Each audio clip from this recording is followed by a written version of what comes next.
We got the Colts going up against the Patriots in Gillette Stadium on Sunday. Who do you think is going to come out on top and why? Well, Kyle and I do this every time we play each other. Talk a lot of smack, barely text each other throughout the game, and if we do, it's usually at the end. But I got to go with the Patriots, man. I don't really have faith in Sam. Bill Belichick always finds ways to actually dominate opposing quarterbacks when it's his first time playing them, whether it's an undrafted free agent, whether it's a rookie. It really doesn't make a difference. It's more so of his veteran presence, the defense that he has in front of him, and of course the talent that he has around him.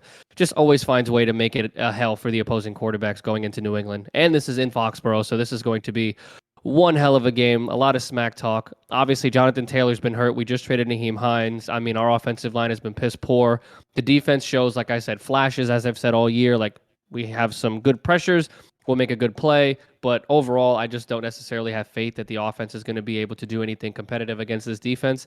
I mean, they forced, what was it, Kyle? 3 turnovers against Zach Wilson last week. And at least Zach Wilson has a season and a half under his belt, if not maybe a little bit more than a full season because he was hurt last year and this year. But Sam's got one start to his name. And Sam did good things last week. Sam did some bad things, but that offensive line is just horrific. And I don't necessarily have the faith that they're going to be able to stop Judon. I don't know if he's going to be able to get the ball away from the secondary. And of course, we have pretty much one of the worst rushing offenses in the NFL. So I don't have a lot of faith for my team. Call it negativity, call it betting on the statistics, but it's just genuinely now that Marcus Brady has been fired, Frank Reich is, assuming all rights to the offense.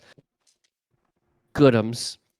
Just so you guys can see in the camera, that's my excitement for everything that's to come offensively for this team come up on Sunday. But I'm going to go with the Patriots by 10 to 14 points. I wouldn't be surprised if the Colts don't score more than 10 or 14 themselves, just because, again, the ineptitude of this offense has been consistent, if anything else.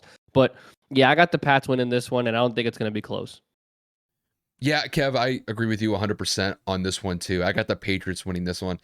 And it's not just because, the Patriots are my team and this is a run back of the Colts and Patriots rivalry. I just don't see how the Colts can go up to Foxborough and get this win on Sunday, just because when I look at the matchup of Sam Ehlinger going up against that Patriots defense, it's not a favorable one. When I look at what the Patriots did last week to the Jets against Zach Wilson, it was a nightmare scenario for the Jets. I mean, Zach Wilson got picked off 3 times in that game. And I know that Zach Wilson is in his second year as an NFL quarterback, but I thought the defensive game plan that the Patriots pitched against Zach made him look like a rookie again. And it's not the first time where Zach has really struggled against the Patriots. And now with the Patriots going up against Sam this week, unless the Colts make a really solid game on running the football, they're going to have to rely on Sam to be able to make some plays, and I don't think it's going to happen against that Patriots secondary. They're really opportunistic. The Patriots have been bringing solid pass rushes the entire year with Matt Judon and Dietrich Wise, who have been both having solid years on getting to the quarterback this year. And I just don't think that, by and large, the Colts are going to be able to score a lot of points here. And then when I kick it over to the Patriots offense has been shaky this year. There's no other way to say it. They've been really turnover prone. Mac Jones definitely looks like he's going through a sophomore slump this year. And even though that they won that game against the Jets last week, it wasn't really convincing. There were multiple times where that Patriots defense was able to get that offense turnovers and a limited field to work with, and they ended up cashing in on field goals instead of touchdowns. So even with all that said, the Patriots are sitting at a 500 record, and with the way that they've looked this year, that's actually kind of a surprise to me, because realistically, they could be like a 3-5 team. So taking a 4-4 record into week 9 is pretty solid, all things considered.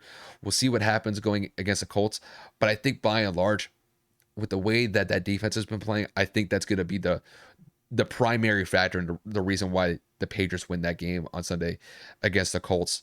I think the Patriots offense is going to maybe score somewhere around maybe 20 to 24 points. I don't think it's going to be that, like, they're not going to light up the scoreboard if anybody's thinking that, just because Mac has been inconsistent. Ramondre Stevenson has been a bright spot for the Patriots offense so far, and he'll probably get a decent amount of touches. We'll see what happens with Damian Harris. He's kind of up in the air. He's questionable going into Sunday. But by and large, I think the Patriots are going to maybe get 2 touchdowns, maybe 3 on the board, and then, add a field goal on top of that. And I think when it comes to the Colts, I think they're going to be lucky to score 14 to 17 points. So I think the Patriots are going to win this one by at least a touchdown. I'd probably say 2 possessions. They might win this one by 10 points when it's all said and done. If I had to throw a score on it, I'm going to say the Patriots win this one 24-14. They would bump up to 5-4 on the record. They would bump up to 5-4 with their record. They would get above 500. And, we'll see what happens with them for the rest of the year, just because that AFC East is really competitive this year. But Kev, when it comes to the Colts, and I hate to kind of put it this way to you, I think the Colts are going to be pretty much on a downward slide here. It's not that I don't have faith in Sam Ellinger. It's just that offensive line has been a major point of contention this year. Their run game is not effective. Jonathan Taylor's status going into this game is not that good. We'll see whether or not that he plays, and he might even be limited if he were to play. It just seems like the Colts are falling apart, and I don't know how they're going to be able to kind of get back into a winning way, essentially. It just seems like this team has nowhere to go but down. And I know that's really pessimistic, but I don't think it's a good matchup for them against the Patriots on Sunday. And I just see the Patriots coming out on top in this one.